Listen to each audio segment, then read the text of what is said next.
Oke, bismillah. Assalamualaikum warahmatullahi wabarakatuh. Kita lanjutkan pembahasan kita pada materi metabolisme. Kesempatan ini kita akan manfaatkan untuk membahas tentang katabolisme. Sebagaimana Bapak sudah sampaikan pada pertemuan sebelumnya bahwa katabolisme itu adalah penguraian senyawa-senyawa kompleks menjadi senyawa yang lebih sederhana dan membebaskan energi. Pada tayangan ini kelihatan bahwa katabolisme itu bertujuan untuk membongkar atau menguraikan suatu molekul. Prosesnya seperti apa? Dia bisa melalui respirasi aerob maupun respirasi anaerob. Untuk respirasi aerob itu ada 3 proses yang terjadi di situ, yaitu melalui glikolisis, siklus Krebs, kemudian melalui transport elektron. Sementara respirasi anaerob itu melalui fermentasi asam laktat dan melalui fermentasi etanol atau alkohol. Mari kita lihat satu-satu. Glikolisis. Yang pertama tadi adalah glikolisis. Pertanyaannya, di mana lokasinya terjadi? Sebentar kita akan tahu hasil akhirnya seperti apa. Dengan tayangan ini, kalian sudah bisa melihat. Ini adalah salah satu tampilan mitokondria yang saya ambil dari salah satu literatur, Inquiry in Fluid Mother SS ini. Ini adalah penampakan mitokondria, ya. Jadi mitokondria itu ada apa seperti ini ya, lekukan-lekukan seperti ini. Mitokondria ini, anak-anakku sekalian, di kelas 10 itu kan kelas 11 kita udah belajar tentang sel. Di dalam sel itu ada salah satu organel namanya mitokondria. Inilah mitokondria. Disinilah tempat terjadinya respirasi sel yang menghasilkan energi sehingga kita bisa kuat. Mitokondria ini untuk tempat terjadinya glikolisis di mana? Di mana ini? Di glikolisis. Glikolisis terjadi di mana? Di sitosol. Ini ada sitosol ini. Sitosol ini di bagian sitoplasnya mitokondria. Berarti masih di bagian-bagian luarnya ini. Ya. Berikutnya, sebentar kita akan lihat siklus Krebs terjadi di mana? Rupanya siklus Krebs itu di matriks ini. Di matriks, di bagian dalam lekukan-lekukan ini. Jadi dari sitosol terus masuk ke dalam matriks. Kemudian masuk ke krista. Krista itu adalah tempat transport elektron. Di bagian mana? Di sininya, di lekukan ini. Kita anggap ini adalah lekukan-lekukan ini adalah kristanya. Ya, bisa dipahami? Ya, oke, mari kita lanjut. Glikolisis. Glikolisis itu adalah sebuah proses untuk mengubah glukosa yang sudah masuk ke dalam sitosol tadi. Saya ulangi.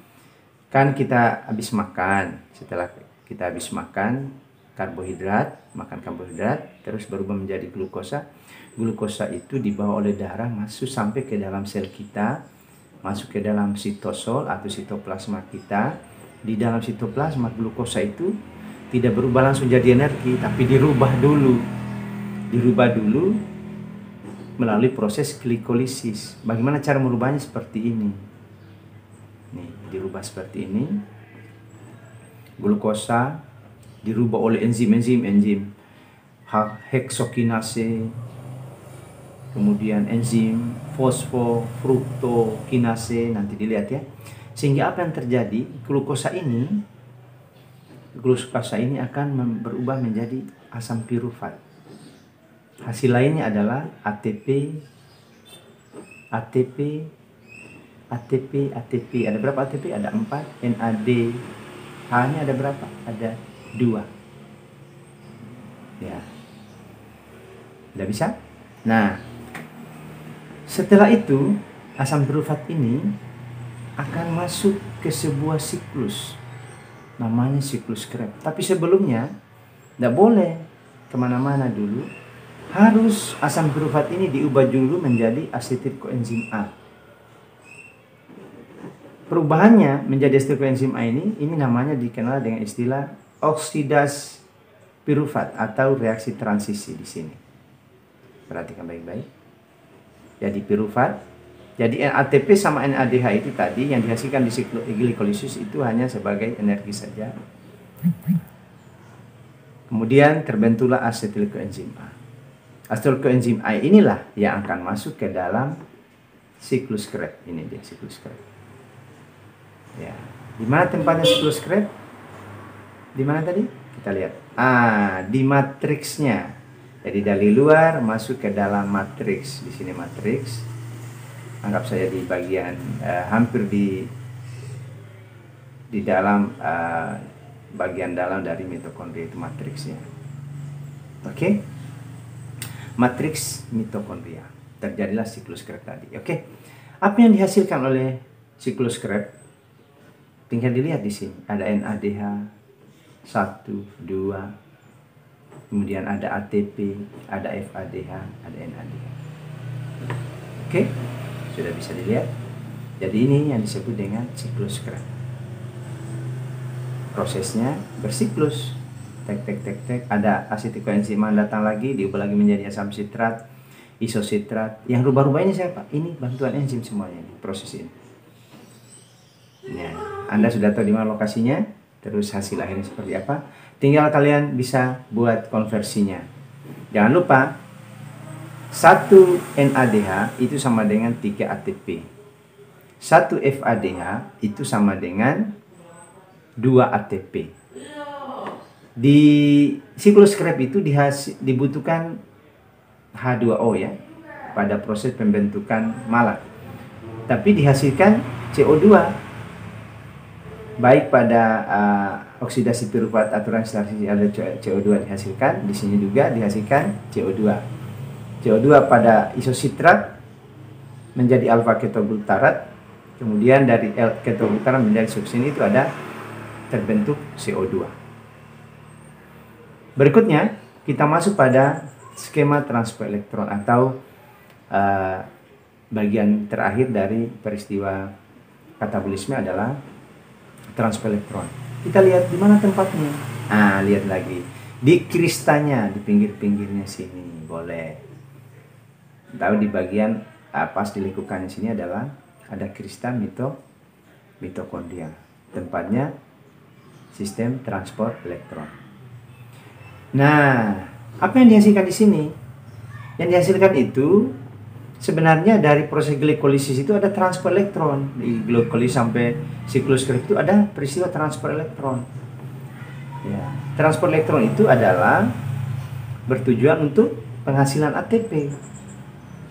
Nah, pada transfer elektron ini terbentuklah H2O. Tadi pada siklus Krebs, coba lihat pada siklus Krebs kan ada pembentukan H2O.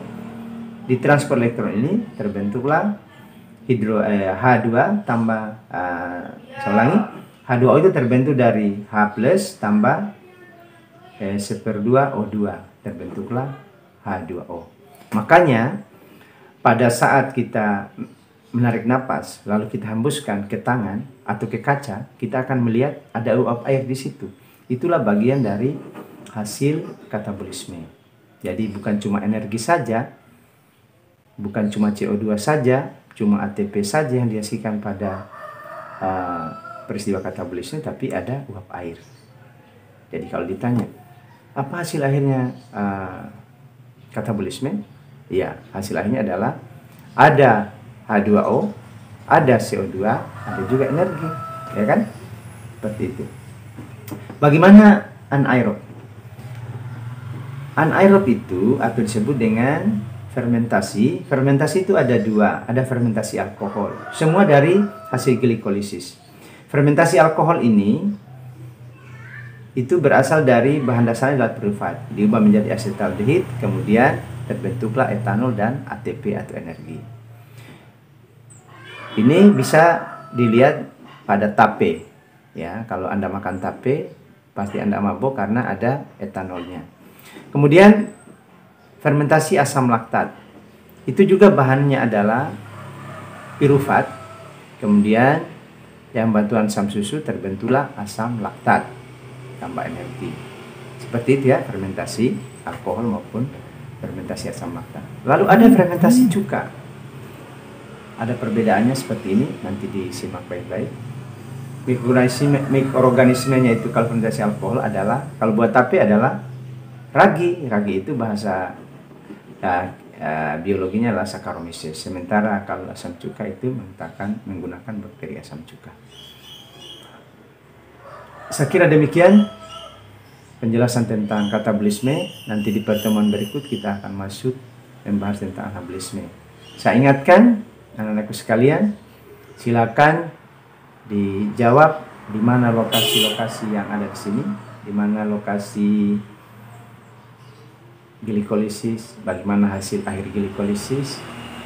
Dijawab juga di mana lokasi siklus Krebs, lalu hasil akhir siklus Krebs apa.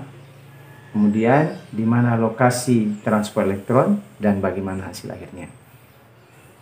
Silakan, untuk lebih jelasnya Anda tinggal menambah dengan baca literatur. Saya akhiri materi ini. Assalamualaikum warahmatullahi wabarakatuh.